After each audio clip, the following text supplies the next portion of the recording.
Que assim seja. Quando a gente pensa na paciência do Kardec, é algo que a gente às vezes quer chegar às conclusões de uma hora para outra. E quando a gente não tem essas conclusões, geralmente a gente desiste no meio do caminho, né? A gente percebe o quão paciente, o quão ali, muitas vezes ele voltava e voltava até entender, até ter a conclusão correta. Depois tinha paciência de explicar para aqueles que não entendiam. Às vezes faz um livro para explicar o livro de uma forma mais fácil. Então a paciência dele, o entendimento do trabalho que ele tinha que fazer realmente é monstruoso, né?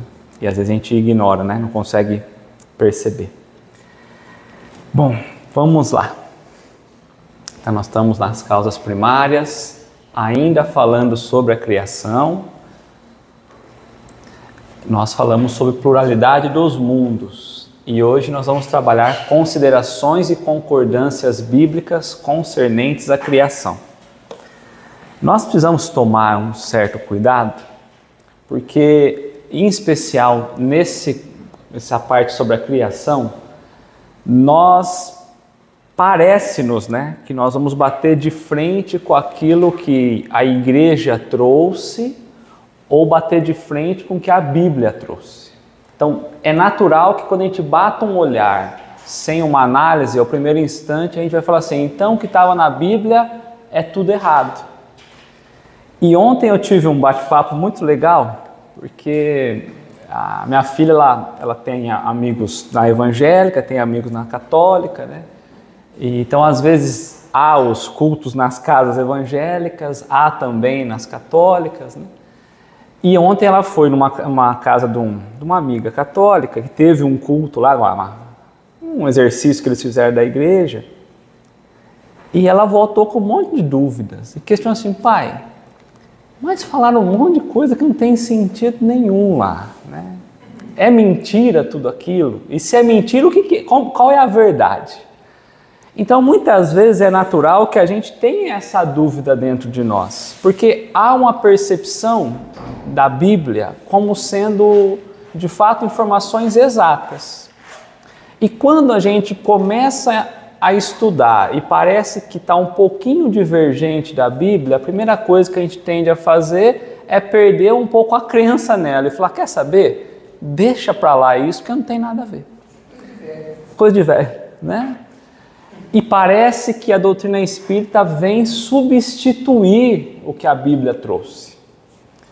E a gente vai entendendo que não, que é uma consequência, é um continuar, é um explicar, ou seja, uma chave diferente àqueles textos que a gente não entendia, ou que a gente achava que entendia e passa a não entender.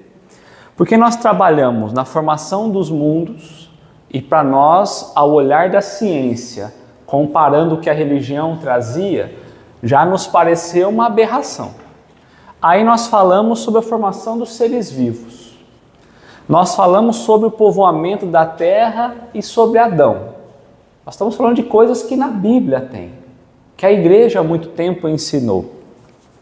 Depois falamos sobre as raças, falamos sobre pluralidade dos mundos, e aí parece então que cada tema desse vai adentrando e parece que Kardec está batendo de frente com a religião católica do seu tempo, com a linha de pensar daquele tempo. E não é isso. A proposta, inclusive, do texto de hoje é um texto um tanto quanto diferente. Às vezes Kardec faz isso. Ao invés de ele trazer uma pergunta, ele traz um texto.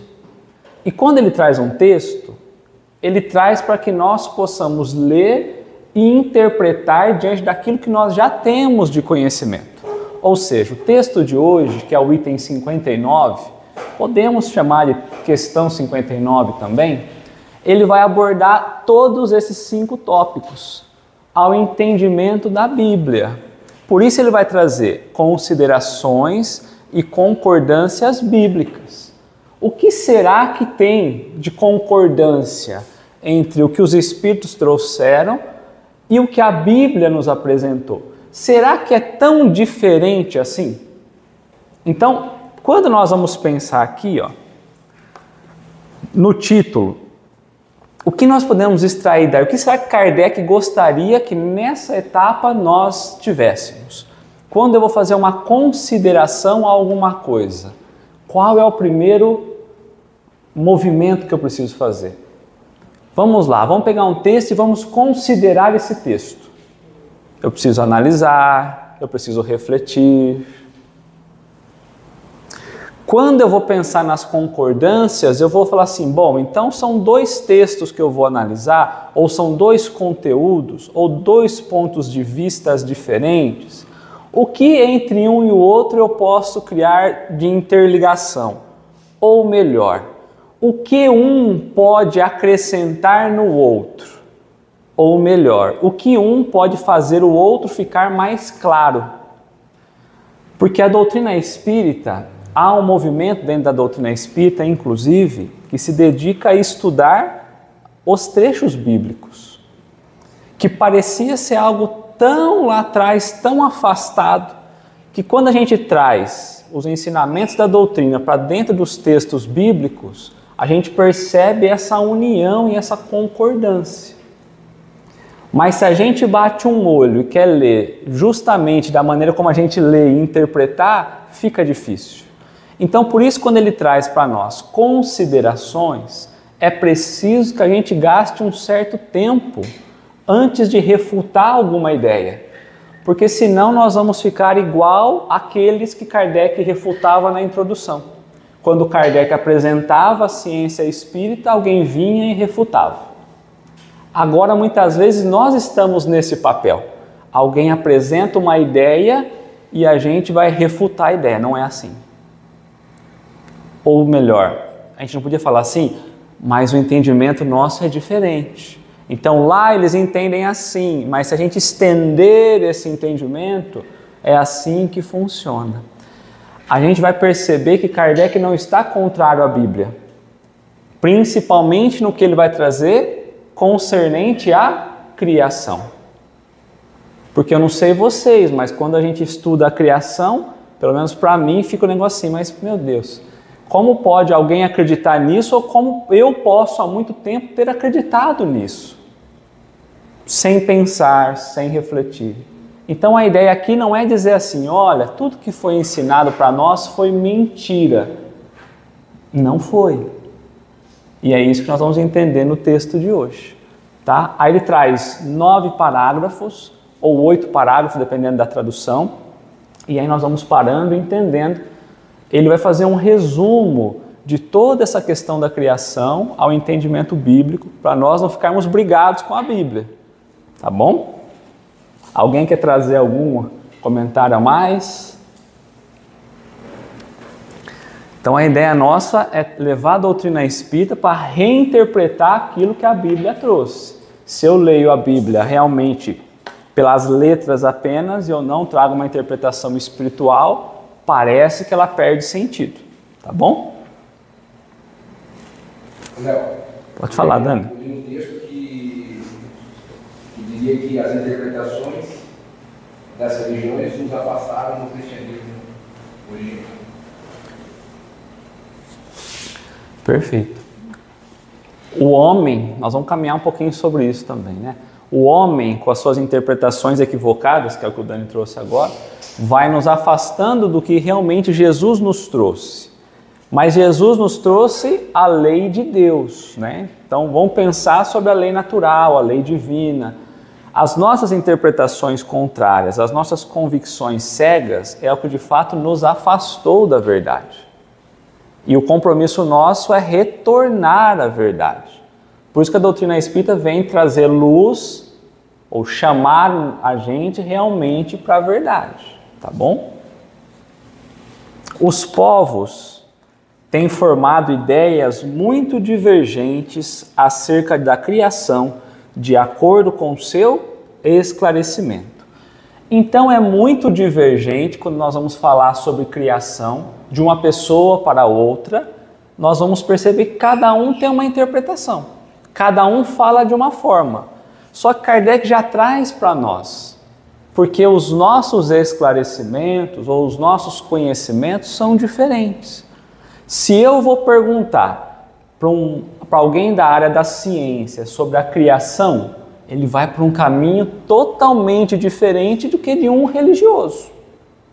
Se eu pego então um religioso que ele tem uma fé cega, que ele só escuta, decora e não reflete nada sobre o que ele está aprendendo, ele vai trazer um outro olhar da criação. Se eu trago para o lado da filosofia, por exemplo, vai ser outro ponto a ser olhado. Então, de acordo com os esclarecimentos que a pessoa tem, nós vamos entendendo quão divergente cada um vai ser sobre a criação. Quando eu olho para o lado da ciência isolado do resto, eu tenho um olhar. Quando eu trago o olhar religioso, afastado da ciência e da filosofia, eu tenho um outro olhar. Quando eu olho só o lado filosófico e abandono a ciência e a religião, eu tenho um outro olhar sobre criação. Só que aí dentro de cada um desses três pilares, da ciência, da filosofia e da religião, tem pessoas que conhecem mais e pessoas que conhecem menos. Então, os que conhecem mais traz um outro olhar, os que conhecem menos traz outro olhar menor. Então, há uma divergência absurda quando a gente trabalha sobre a criação. Nós falamos assim, para nós comentamos aqui numa outra oportunidade, para nós, parece que tudo isso que nós falamos é muito claro. Parece-nos hoje, né, com esse entendimento.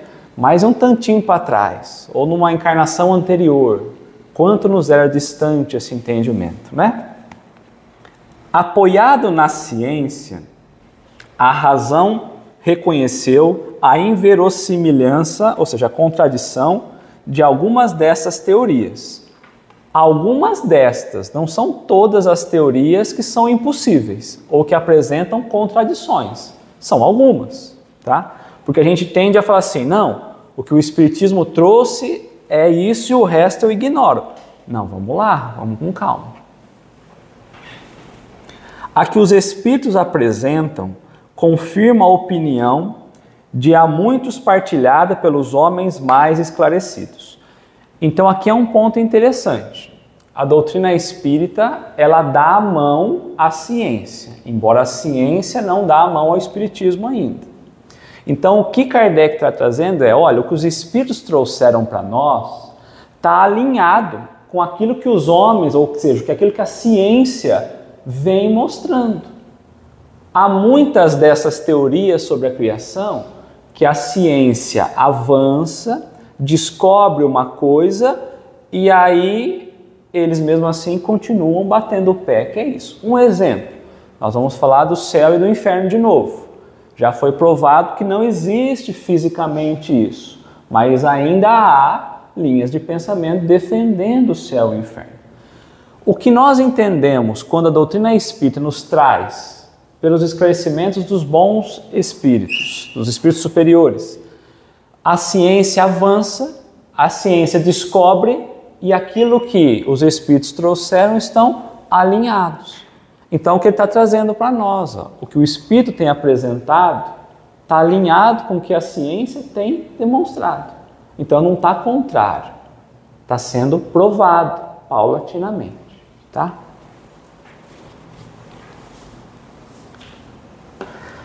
A objeção que se lhe pode fazer é a de estar em contradição com o texto dos livros sagrados.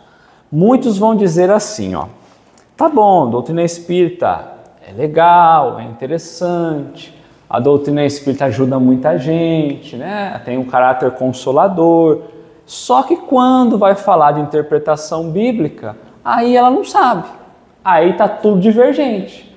Fala de reencarnação, mas sendo que lá atrás falou para proibir, e aí começa, então parece-nos que os ensinamentos dos espíritos, é o que ele está falando, as objeções que chegam sobre o Espiritismo é que nós estamos contrários aos livros sagrados, ao que encontramos dentro da Bíblia, né?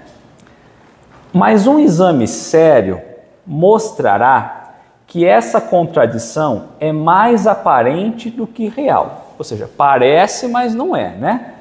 E que decorre da interpretação dada ao que muitas vezes só tinha sentido alegórico. Doutrina espírita pega aquilo que parece que não tem significado que é um simbolismo, e ela vai codificar, ela vai ensinar o que aquilo significa. Porque, como Jesus mesmo havia dito, muitas coisas ele não podia nos trazer, porque nós não tínhamos condição de entendimento. A partir do momento em que a ciência avança, que os tempos avançam, é possível entender coisas que antes nós não entendíamos. Era possível falar de fluido cósmico universal na época de Moisés? Mas que loucura que é essa? Não tinha como. Então é preciso esperar o tempo para que as coisas sejam compreendidas. Então qual é o ponto principal? Eu preciso ter um exame sério, porque se eu não olhar com seriedade, com respeito, no sentido de estudar mesmo as coisas, de gastar tempo, provavelmente eu vou achar que há contradições entre a doutrina espírita e a Bíblia, tá?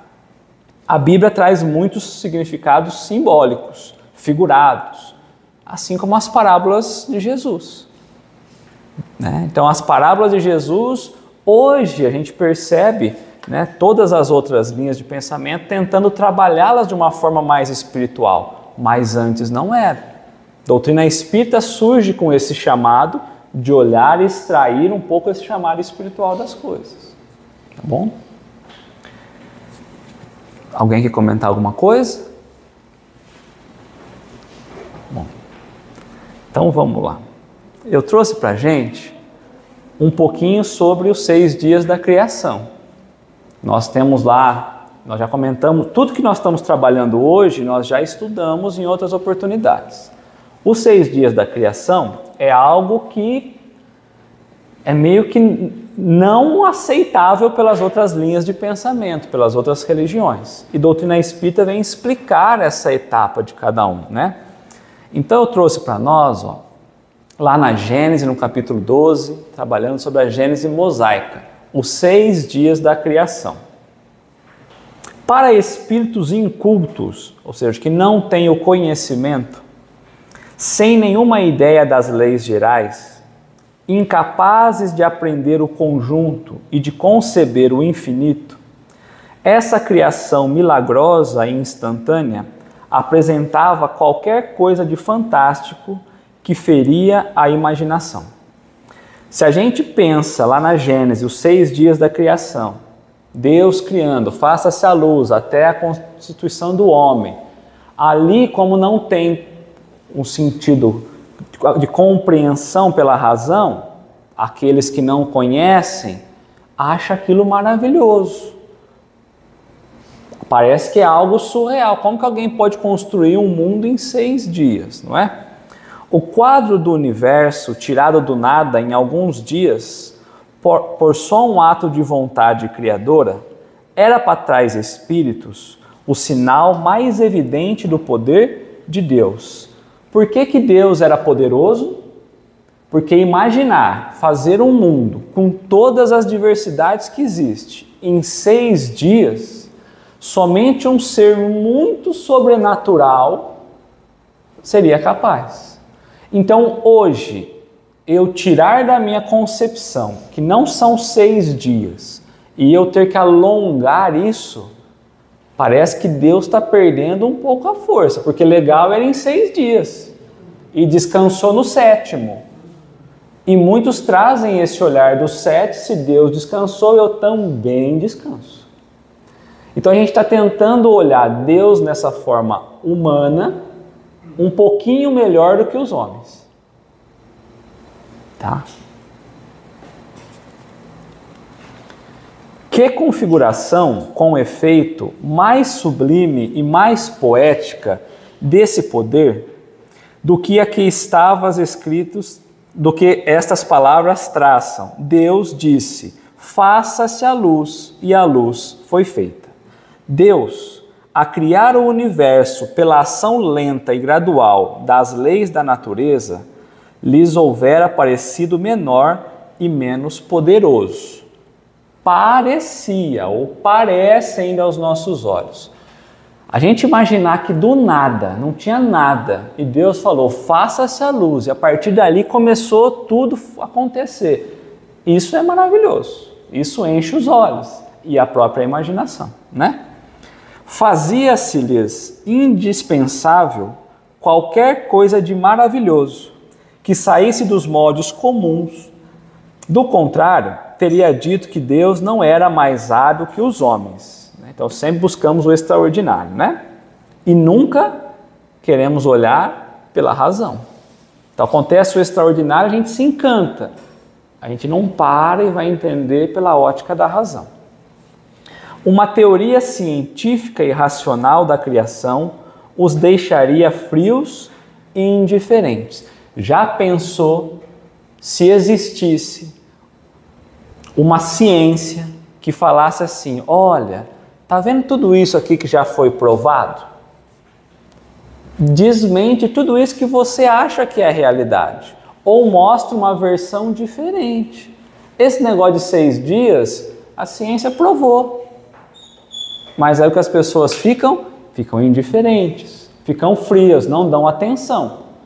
Porque já pensou eu perder o brilho? Eu estou achando Deus, o barbudinho lá, velhinho, e aí eu vou ter que perder toda essa minha memória ainda, né? Então eu fico indiferente. Não quero nem ouvir isso. Eu vou seguir com o que eu acredito.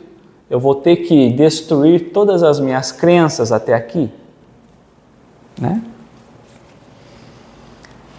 Não rejeitemos, pois, a Gênese bíblica. Ao contrário, estudemo-la, como estuda a história da infância dos povos.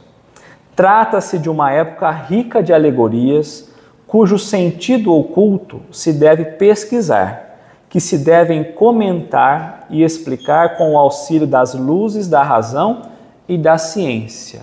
Então, eu vou ignorar a Bíblia? Ele está falando, não. O que nós temos que fazer com ela? Estudar, porque ali há códigos, há significados, certo? Para ser interpretado. Eu só vou interpretar que jeito? Pela luz da razão e da ciência. Pela ciência, pelo conhecimento, pode ser que demore um certo tempo para as coisas serem provadas. Por isso eu tenho que tomar um cuidado antes de refutar qualquer coisa ou ir contra qualquer coisa, com certeza, porque a ciência pode vir e trazer provas que eu tenho que mudar tudo isso. Fazendo, porém, ressaltar as suas belezas poéticas e os seus ensinamentos velados pela forma imaginosa, cumpre-se-lhe que apontem expressamente os erros no próprio interesse da religião. Esta será muito mais respeitada quando esses erros deixarem de ser impostos à fé como verdade, e Deus parecerá maior e mais poderoso quando lhe envolverem o nome em fatos de pura invenção.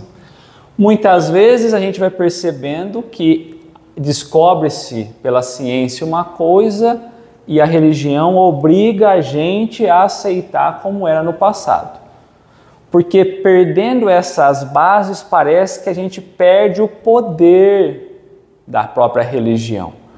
E parece que perdendo o poder da religião, Deus perde a sua força. Mas é o que o texto de Kardec está dizendo para nós. Olha, pelo contrário. Se a gente conseguir dizer, a gente estava errado, a gente tinha interpretado errado, a nova interpretação é essa, alinhada com a ciência, fica muito mais sólido, muito mais bonito. Entender que a interpretação humana falha. Lembrando o que o Dani falou no começo, a interpretação nossa vai nos afastando disso. E aí se eu paro para olhar algumas coisas pela razão, eu vou entender que é pura invenção, que o significado daquilo não existe. E aí sim Deus perde o seu valor. Exemplo, de novo, a própria condenação eterna. Eu imaginar que alguém vai para o inferno, de lá não sai nunca mais. Eu tenho que olhar para Deus e falar, o Senhor é muito ruim. Então ele perde o seu valor, né? Tá? Aí ele vai trazer agora uma das questões no sentido bíblico, né? A questão de ter sido Adão como o primeiro homem, a origem exclusiva da humanidade, não é a única a cujo respeito as crenças religiosas tiveram que se modificar. Então Kardec está trazendo assim, olha, mas nós vamos mudar a religião, nós vamos mudar o que há muito tempo está aí na Bíblia. E aí ele está falando, olha, Adão não é a primeira coisa que vocês vão ter que mudar, teve outras coisas que já tiveram que mudar. E ele vai começar a trazer para nós o movimento da Terra, de novo pensando na ideia do céu e do inferno. Achava-se que a Terra era o centro de tudo. A religião defendeu isso muito tempo. E não teve como segurar. Ainda que ela tentasse, não teve como. Então, a gente está preocupado em garantir que Adão realmente foi o primeiro, mas teve outras coisas já que nós tivemos que mudar a interpretação. O movimento da Terra pareceu, em determinada época, tão em oposição às letras sagradas, que houve gênero de perseguições a que essa teoria não tivesse servido de pretexto. E, no entanto, a Terra gira, malgrado os anátemas, não podendo ninguém hoje contestá-lo sem agravo, ou seja, sem ofender a sua própria razão. Se hoje alguém defende que a Terra ainda é o centro do universo, está indo contra a própria razão, está indo contra a própria ciência, contra as próprias descobertas, né? E que se a gente voltar tempos atrás, ele está falando das perseguições. Tanto Copérnico, tanto Galileu Galilei foram muito perseguidos e afirmava-se que eles estavam errados. E quando descobriu que a Terra não era o centro do universo, mas que o universo é tudo isso que a gente descobriu até hoje, que é muito pouquinho ainda, Deus ficou muito mais maravilhoso. Porque eu pensar apenas na Terra, Deus é bom, mas pensar no universo ele é bom demais, né? Então a gente vai percebendo que abrir mão de algumas crenças faz a gente entender Deus de uma forma muito maior, tá? Diz também a Bíblia que o mundo foi criado em 6 dias e põe a época da sua criação a 4.000 anos mais ou menos antes da era cristã. Anteriormente, a Terra não existia, foi tirada do nada. O texto é formal. Eis, porém, que a ciência positiva, a inexorável ciência, prova o contrário.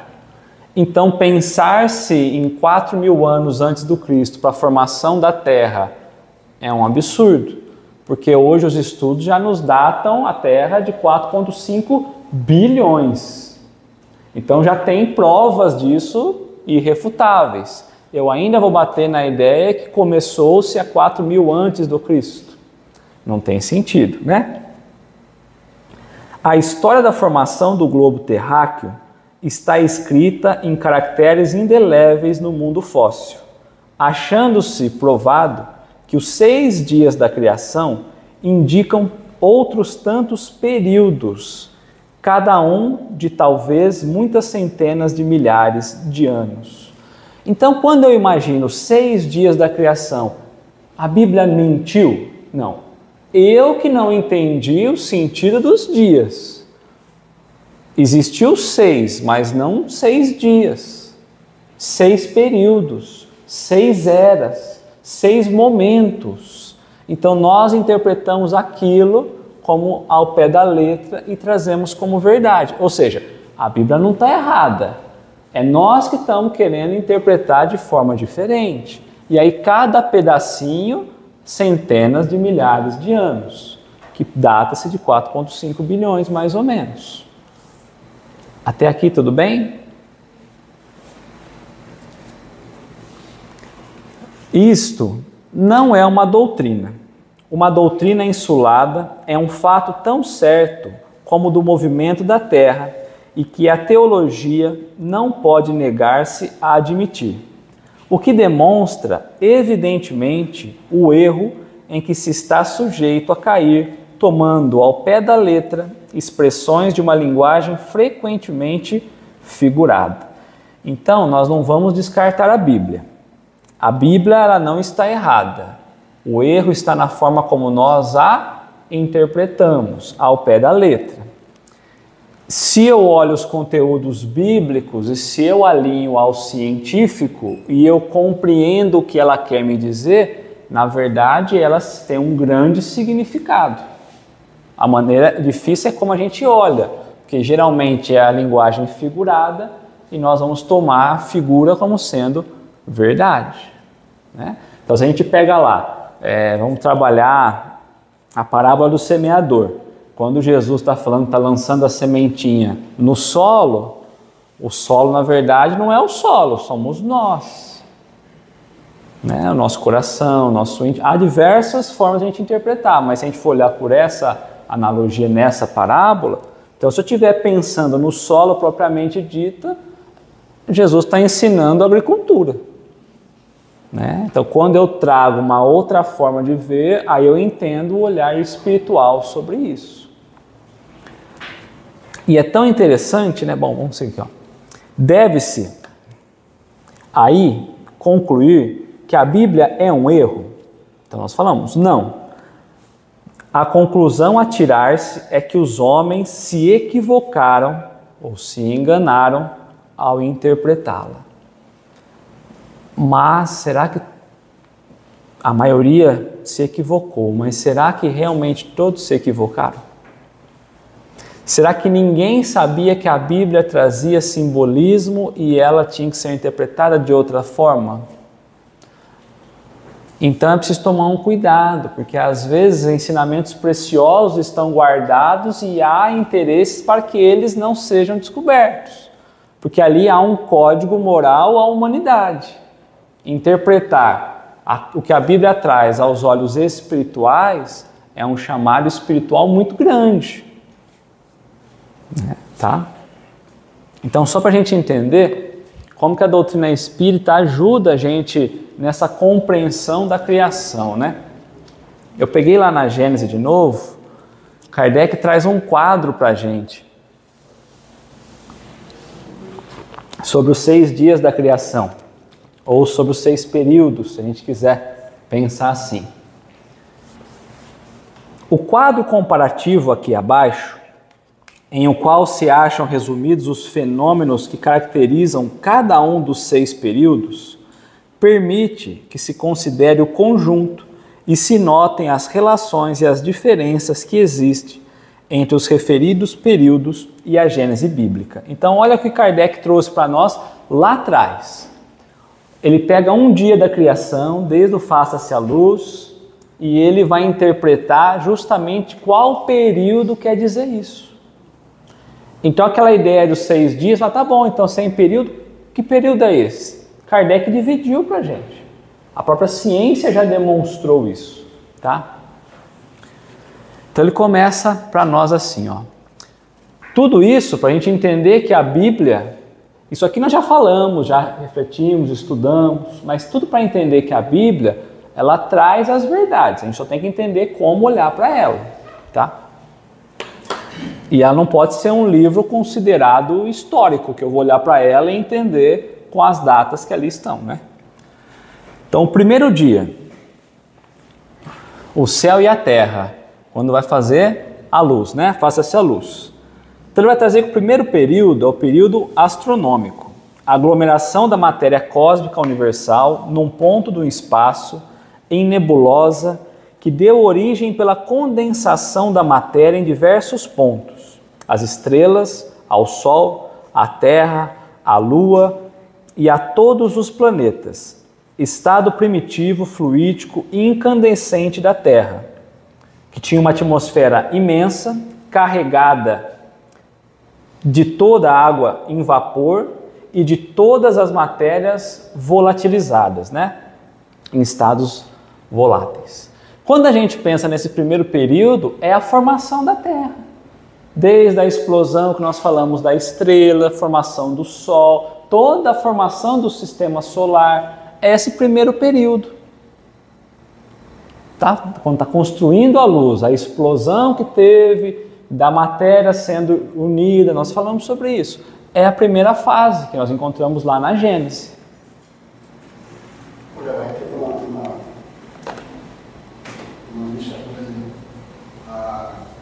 A luz foi feita depois do Big Bang, 10 milhões de anos antes da Terra. 10? só existiu foi a matéria cósmica universal, a sopa cósmica. Depois, aí já se fez a luz. Depois da planeta da Terra, já tem 10 bilhões de anos no universo. Aí sim, já surgindo de matéria cósmica e de explosões de outras estrelas, formando a Terra.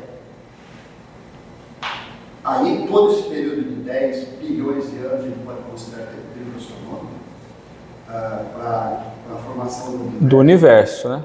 Então, muitos outros sóis, estrelas, planetas, sistemas, quando a Terra surgiu, já estavam num nível de evolução superior. Então, a gente tem que separar a fase 1 do período astronômico na formação da Terra e a fase 1 do período astronômico na formação do universo. Nessa etapa, na Gênese, nós vamos falar sobre a formação da Terra. E esse é o ponto que a gente está trazendo. Se a gente vai trazer para o universo, a gente perde até os dados, né? Porque aí não existe, né? Cada vez se descobre mais do universo, né? O que imaginava como a Terra sendo o centro de tudo, que só existia a Terra. E que aí ele tinha, então, 4.000 anos antes de Cristo é o início da formação da Terra. E aí ele vai trazer que não, que é muito tempo, que é o que você falou da própria data, datando esses 4,5 bilhões de Terra mesmo, né? Do planeta Terra. Então ele começa nesse estado primitivo mesmo, unindo as matérias, trazendo, vindo da explosão da estrela e do Sol ali, o que sobra do Sol, né? Tá? Então, da Terra. Isso, formação do mundo, né? Da Terra, do planeta. Tá? Então esse é o primeiro dia comparando lá com a Gênese de Moisés. O segundo, ele vai falar então sobre o firmamento, separando das águas de baixo, das águas que estavam acima do firmamento das que estavam de baixo. Então ele falou que há ali uma separação das águas de cima para as águas de baixo. Lá na Gênesis tem isso. Então é o período primário, o endurecimento da superfície da terra pelo resfriamento, formação das camadas graníticas, atmosfera espessa e ardente, traz impenetrável os raios do sol, não penetra, precipitação gradual da água e das matérias sólidas, vai caindo ali as águas na superfície do globo, e ausência completa da vida orgânica. Então é um momento que está tendo um endurecimento da superfície da Terra. Está começando a resfriar depois da explosão, da união da matéria. É segundo dia, segunda etapa, tá?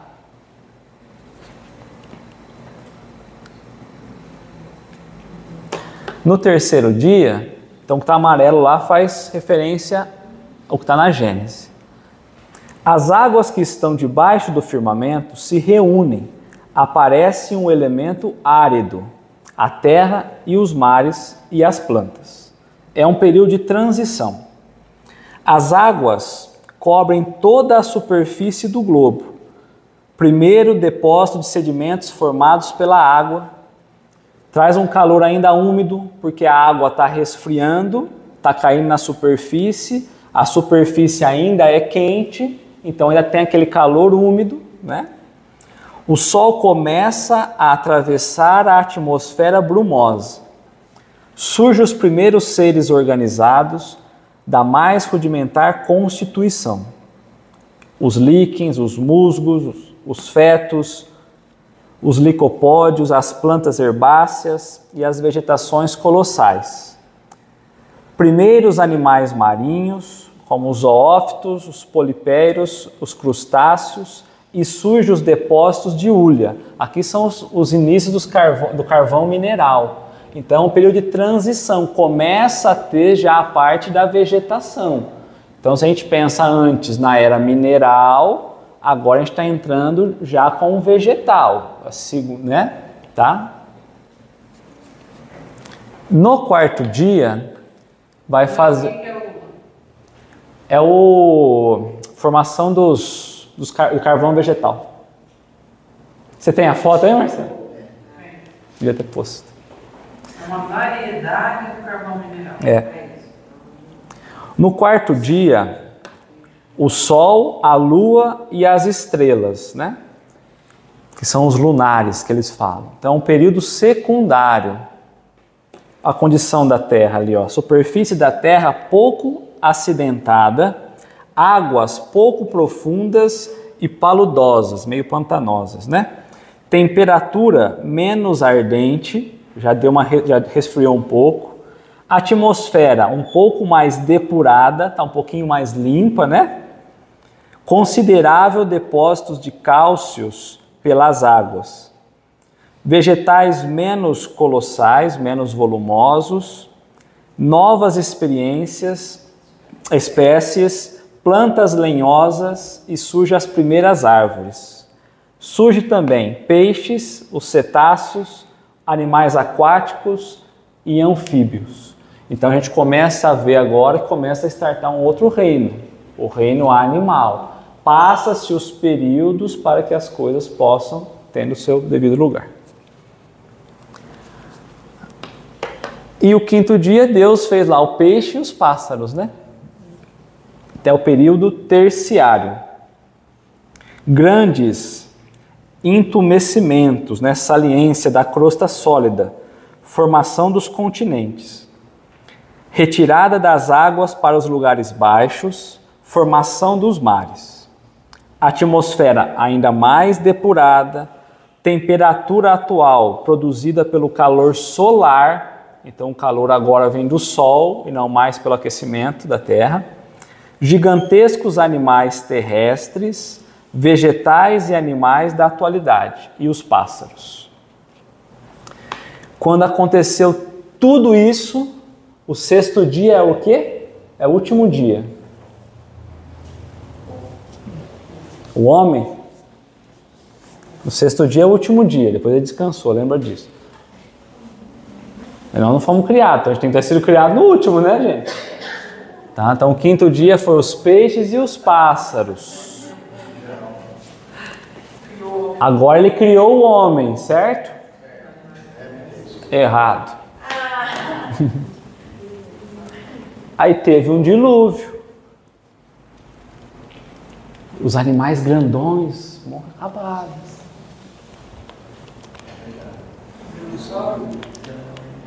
Cientificamente está provado. O dilúvio está aqui, nesse período.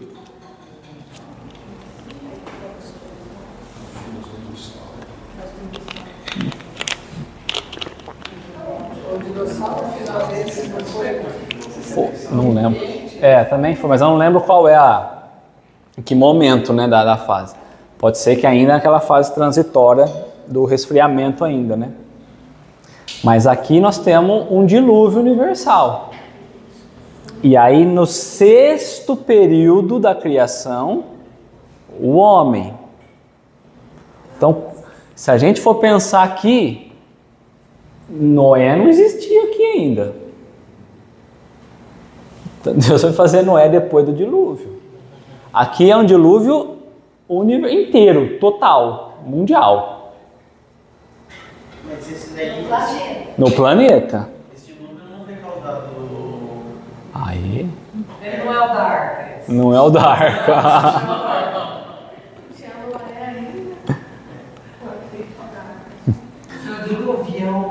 O sexto dia. Então fez os animais terrestres e o homem. Aquático sobreviveu, né? Sobrou, certo? Período quaternário ou pós-diluviano, que a ciência aborda.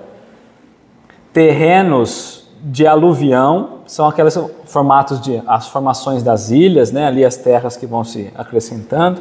Vegetais e animais da atualidade e o homem.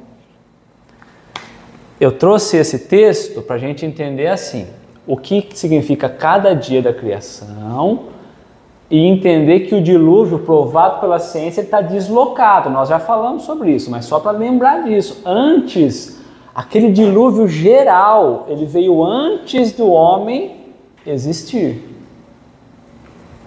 Como se ele estivesse preparando a terra para o homem. Exatamente isso. Tá? Ele estava lavando a casa. Estava lavando a casa para entregar para a gente. Tirando as impurezas, coisas que não era legal. deixando bonitinho. As aves, elas conseguiram escapar. Talvez sim, né? Porque ele fez os animais terrestres, né? Quer dizer, os peixes e as aves continuaram, né? Vai saber se lá, né? Aonde, né? Eles boiando, né? Não sei. É dilúvio, né? Eles ficaram em cima das árvores, né? Não sei. Bom, aí eu trouxe o seguinte, lá no capítulo 6 do Evangelho, Kardec coloca no advento do Espírito da Verdade, lá em Instrução dos Espíritos, ou seja, um Espírito veio instruir Kardec. E o Espírito é o Espírito de verdade. O próprio Cristo trazendo uma mensagem para Kardec. A mensagem ela é inteira importante, mas eu quis só trazer esse último parágrafo que traz justamente o que o Dani falou sobre a interpretação do homem. Então vamos lá, ó. Espíritas, amai-vos, este o primeiro ensinamento. Instruí-vos, este o segundo. No cristianismo encontra-se todas as verdades. Cristianismo, ensinamento do Cristo. Então, o que o Cristo trouxe, estão todas as verdades. Então, a doutrina espírita não veio trazer nada de novo. Só ajudar a gente a interpretar. Então, no cristianismo, encontra-se todas as verdades. São de origem humana os erros que nele se enraizaram.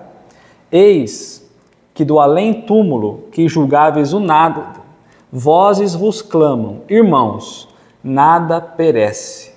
Jesus Cristo é o vencedor do mal, sede os vencedores da impiedade. Por que falou nada perece? Quando Jesus foi interrogado, ele disse que não veio destruir as leis, mas dar cumprimento, mostrar como funciona, dar claridade para aquilo que lá atrás não se entendia. Se nós quisermos entender um pouquinho melhor, aquilo que Moisés trouxe, a própria criação, Jesus veio nos trazer um código para o entendimento disso tudo. O primeiro ensinamento que Jesus nos trouxe foi naquela conversa com Nicodemos, quando ele vai ensinar sobre reencarnação. Porque tudo que nós estudamos até aqui, se eu não trouxer a reencarnação como ensinamento base, tudo perde sentido. Tá? Então Jesus não veio destruir nem apresentar nada novo. Toda essa bagunça é de origem humana. Os homens, pelos seus interesses, vão dando novos, né, horizontes para as Escrituras. Aí eu peguei o caráter da revelação lá na Gênesis também. No item 22, ó. O Cristo, tomando da antiga lei o que é eterno e divino, qual é a antiga lei? A lei de Moisés. Então ele tomou o que é eterno e divino. Eterno é a lei de Deus, ou seja, tudo aquilo que trazia um valor espiritual, Jesus manteve. E rejeitando o que era transitório, puramente disciplinar e de concepção humana, e acrescentou a revelação da vida futura, de que Moisés não falara, assim como das penas e recompensas que aguardam o homem depois da morte. Então Jesus pegou aquilo que do Antigo Testamento, tirou e guardou, manteve o que tinha valor espiritual, o que era valores transitórios para a sociedade daquela época, ele descartou, ele acrescentou nova visão para aquele período em que ele estava vivendo. Qual foi a primeira coisa que ele colocou? Revelação da vida futura. Nossa, não é morrer e acabou, porque senão ele não conseguiria trazer a mensagem dele, né? Falou sobre as penas e as recompensas, colocando a responsabilidade no homem, não é? Então a civilização, a humanidade tinha amadurecido já um pouco mais e aquelas leis tão rígidas da sociedade que Moisés tinha instituído já não precisava mais ser daquele jeito. já trazia um pouco mais a necessidade do esclarecimento espiritual. Então Jesus vem e amplia à humanidade esse olhar espiritual. Ou seja, tudo ao seu tempo. As revelações vão sendo trazidas ao seu tempo. Em relação, aos seres vivos, então voltando ao texto de Kardec. Escavando os arquivos da Terra, a ciência descobriu em que ordem os seres vivos lhe apareceram na superfície. Ordem que está de acordo com o que diz a Gênese, com a diferença de que essa obra, ao invés de executada milagrosamente por Deus em algumas horas, se realizou sempre pela sua vontade, mas segundo a lei das forças da natureza, em alguns milhões de anos. Então quer dizer que a ciência, ela descobriu que Moisés estava certo na Gênese. O homem foi o último realmente a ser criado. A única divergência está em relação ao tempo. Só isso. Que realizou pela vontade de Deus, segundo as leis e as forças divinas, em milhões de anos. Não mais em 6 dias. Mas o ensinamento está certo, a gente só interpretou errado o período, o tempo.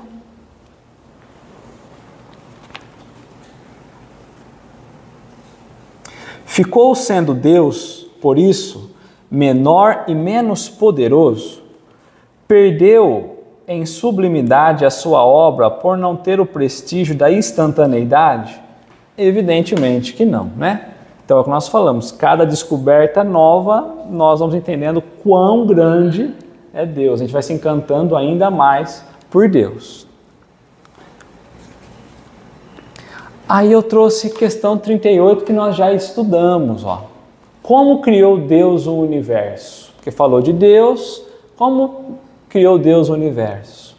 Para me servir de uma expressão corrente, direi, pela sua vontade. Nada caracteriza melhor esta vontade onipotente do que estas belas palavras da Gênese. Deus diz, faça-se a luz, e a luz foi feita. Porque no texto anterior, ele colocou, pela sua vontade. Os Espíritos já tinham dito que Deus criou o universo pela sua vontade. Tudo bem até aqui? Seria necessário fazer-se da divindade bem mesquinha ideia para se não reconhecer a sua onipotência nas leis eternas que ela estabeleceu para reger os mundos. Ou seja, a gente tem que ter uma ideia muito limitada, muito mesquinha, para não reconhecer a grandiosidade de Deus. A ciência, longe de apoucar ou de apequenar a obra divina, nos-la mostra sob aspecto mais grandioso. Então, as descobertas da ciência apresentam Deus ainda maior, as obras ainda maiores, e mais acorde com as noções que temos do poder e da majestade de Deus. Pela razão mesma de ela se haver efetuado sem derrogação das leis da natureza. As descobertas científicas, elas não vêm contrárias àquilo que a lei natural trazia. As leis científicas não vêm contra aquilo que Deus coloca, não tem como, senão seria uma briga uma com a outra. Então, tudo aquilo que é trazido como lei divina, a ciência caminha junto, vai descobrindo junto. O que ela entra em contradição é quando há o olhar do homem, a interpretação do homem. Aqui é interessante que a gente vai trazer o entendimento da união da lei de Deus com a ciência. Então, hoje já entende-se que o que a ciência afirma faz parte do que Deus criou. Mas há ainda algumas crenças que a gente demora para assimilar,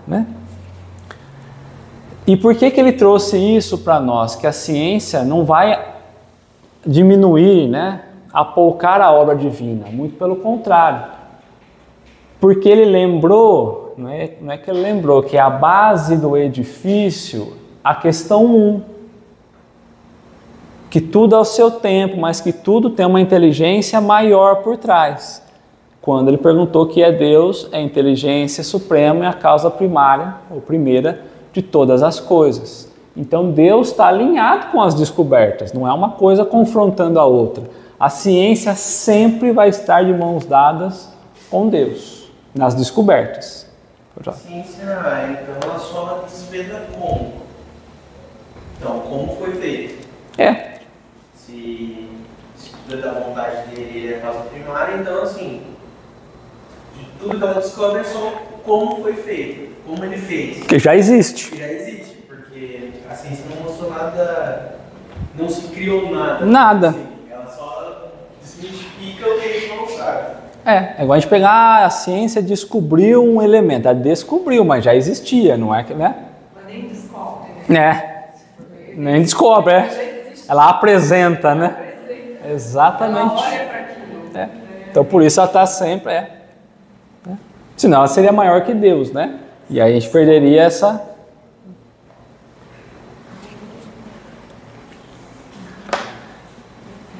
De acordo neste ponto, com Moisés, a ciência coloca o homem em último lugar na ordem da criação dos seres vivos.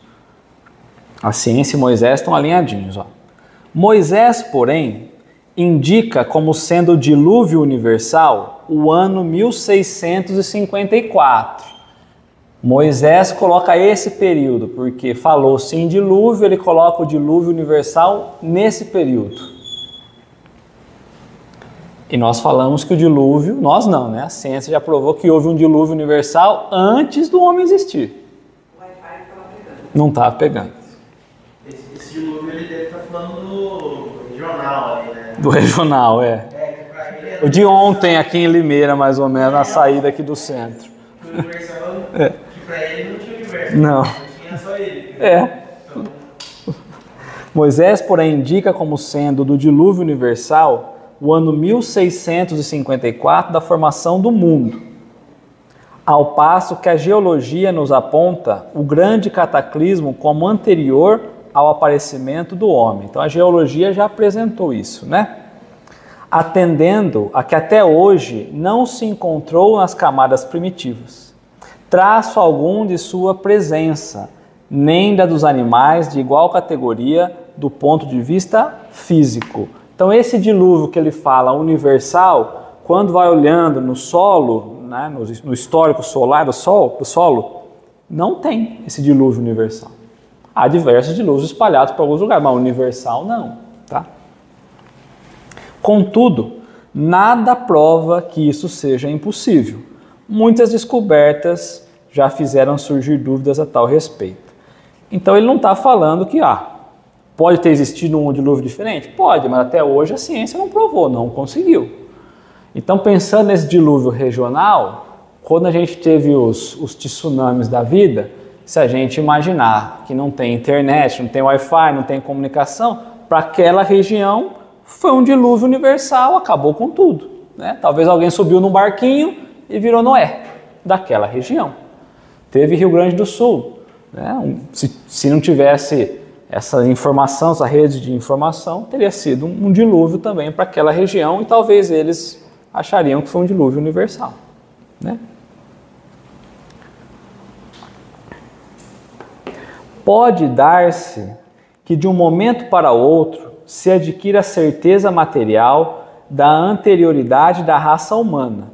E então se reconhecerá que a esse propósito, como a tantos outros, o texto bíblico encerrará uma figura.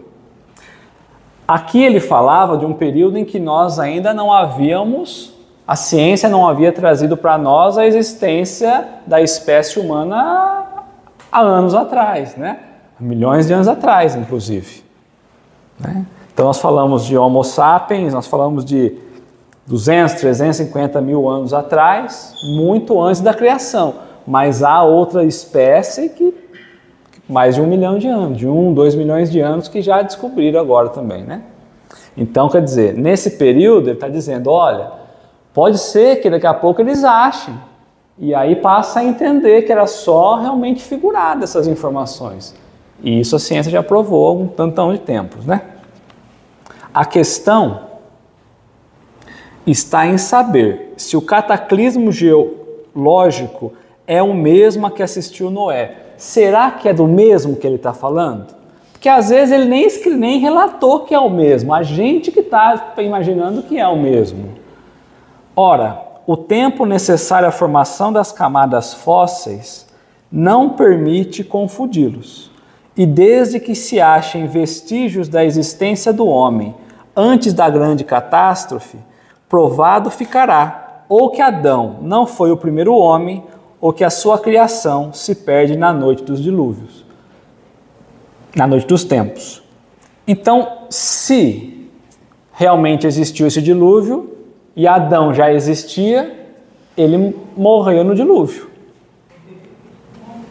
Contra a evidência, não há raciocínios possíveis. Forçoso será aceitar-se a este fato, como se aceita do movimento da Terra e os 6 períodos da criação. Kardec ele está colocando assim, né? Da mesma forma, nós estamos falando de Adão, nós estamos falando de Noé, que o dilúvio não é o mesmo. Então, contra a evidência, contra os fatos, não tem o que falar, né? Forçoso será aceitar. Ele já colocou na conta deles terem aceitado. Então, forçoso é aceitar sobre o dilúvio que esse fato, como se aceitar do movimento da Terra, está tudo certo. E os 6 períodos da criação. Isso aqui não está aceito ainda. Para nós está. Mas há linhas de pensamento e religião que não aceitam isso. Mas como ele já trouxe para nós, já provou e a ciência já provou, ele está falando, como já foi aceito então pela ciência e provado, que os 6 dias não são 6 dias, são 6 períodos da criação.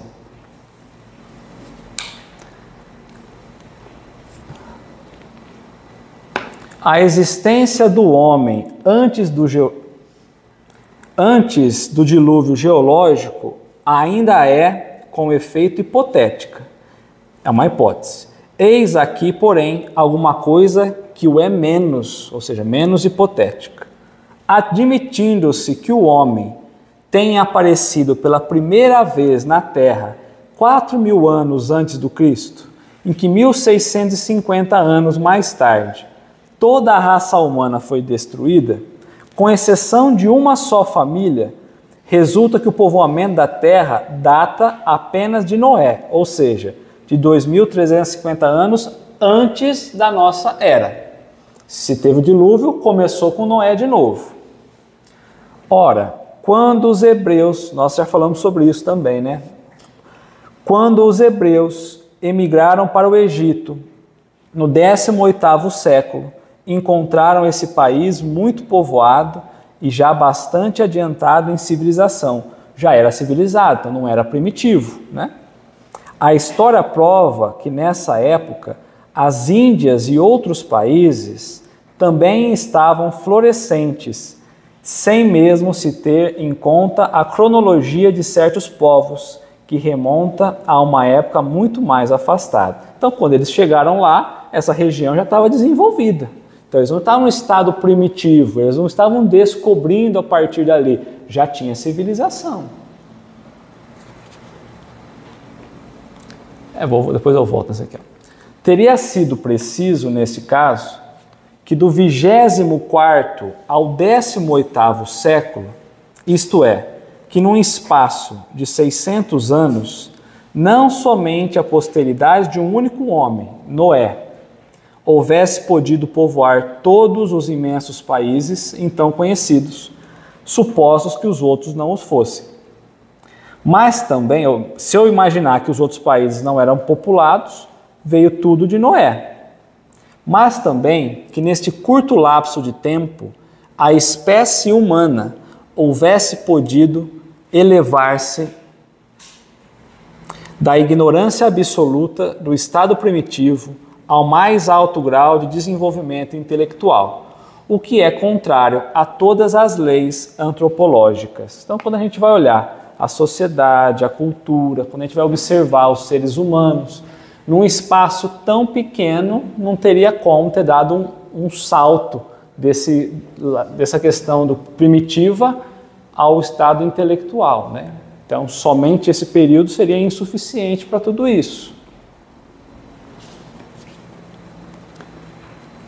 Então, por isso que Kardec trouxe na questão 48, ó, podemos conhecer a época do aparecimento do homem e dos outros seres na Terra?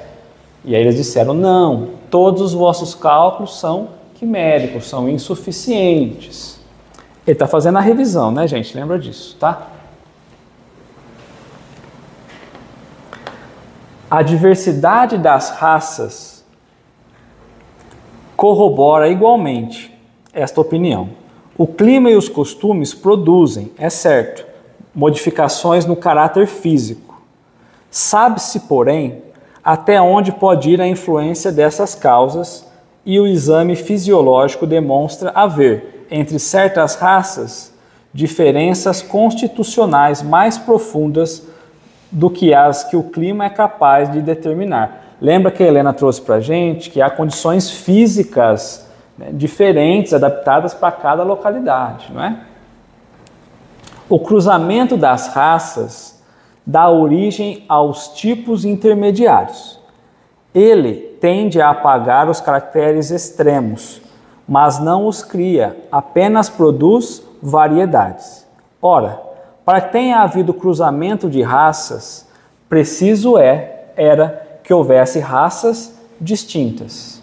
Nós já falamos sobre isso também, mas se eu admitir que nós somos o cruzamento de diversas raças, eu tenho que lembrar que, então, houve diversas raças, diversos seres vivos ou homens surgindo em locais diferentes do globo, não vindo de um local só, de uma árvore só. Certo?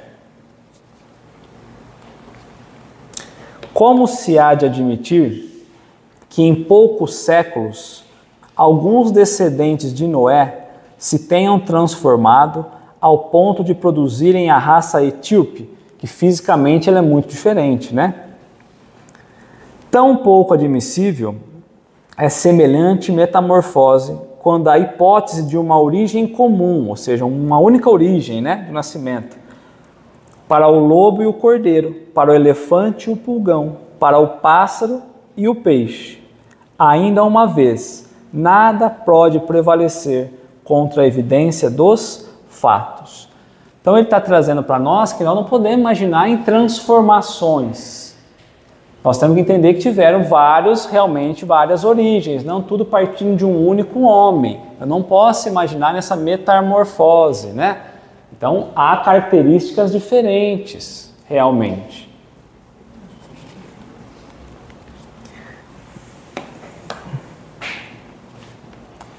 Aí Kardec vai concluindo para nós nesse último parágrafo, então, tudo que ele quis dizer até aqui, né? Tudo ao invés se explica admitindo-se que a existência do homem é anterior à época em que vulgarmente se pretende que ela começou. Ou seja, o homem já existia antes desse período que eles falam, certo? Antes de Adão também. Que diversas são as origens, ou seja, a poligenia, ou seja, não é todo mundo vindo de um único tronco, houve vários surgimentos ao mesmo tempo em localidades distintas do globo. Que Adão, vivendo há 6.000 anos, tenha povoado uma região ainda desabitada. Então Adão, quando teve lá, ele como o primeiro homem, numa região que não tinha ninguém. Então eu descobri um pedacinho de terra, aí eu vou começar a viver, eu fui o primeiro homem daquela terra. Essa é a ideia do Adão. Que o dilúvio de Noé foi uma catástrofe parcial confundida com um cataclismo geológico. E atentando-se finalmente na forma alegórica peculiar ao estilo oriental, forma que se nos depara nos livros sagrados de todos os povos. E isso faz ver... Vamos voltar. E atentando-se finalmente na forma alegórica peculiar ao estilo oriental, forma que se nos depara nos livros sagrados de todos os povos. Eu acho que faltou um pedacinho aí, não faltou? Não? Mas Alegoria é a forma que todos os livros sagrados falam. Todos os livros falam. Então, todos os povos trazem esse olhar simbólico, né? Tá? Então, a gente tem que se atentar a isso. Isto faz ver quanto é prudente não lançar levianamente a peixe de falsas a doutrinas que podem, cedo ou tarde, como tantas outras, desmentir os que as combatem. Então, ou seja, não é sábio nosso rotular ou dizer que está errado, discriminar, né, uma doutrina que mais cedo ou mais tarde a ciência pode provar o contrário. As ideias religiosas, longe de perder alguma coisa, se engrandecem, caminhando de par com a ciência. Esse, o meio único de não apresentarem lado vulnerável ao ceticismo. Ou seja, se nós não quisermos manter a nossa fé racional, é preciso de fato que a gente esteja alinhado com a ciência. Por isso Kardec coloca muito esse pilar da ciência, da religião e da filosofia, para que cada descoberta a gente possa compreender que ela caminha junto com a ciência, né? Então a única forma realmente é de caminharmos de par com a ciência. Então cada descoberta a gente vai lá e vê. Está coerente com o que foi descoberto? Kardec diz, olha, se estiver errado, vocês seguem a ciência. Até hoje está tudo certo. Tá? Então ele fez aqui nesse item, ele fez um resumo de todas as outras questões que nós já havíamos apresentado. Tá bom? Alguma dúvida?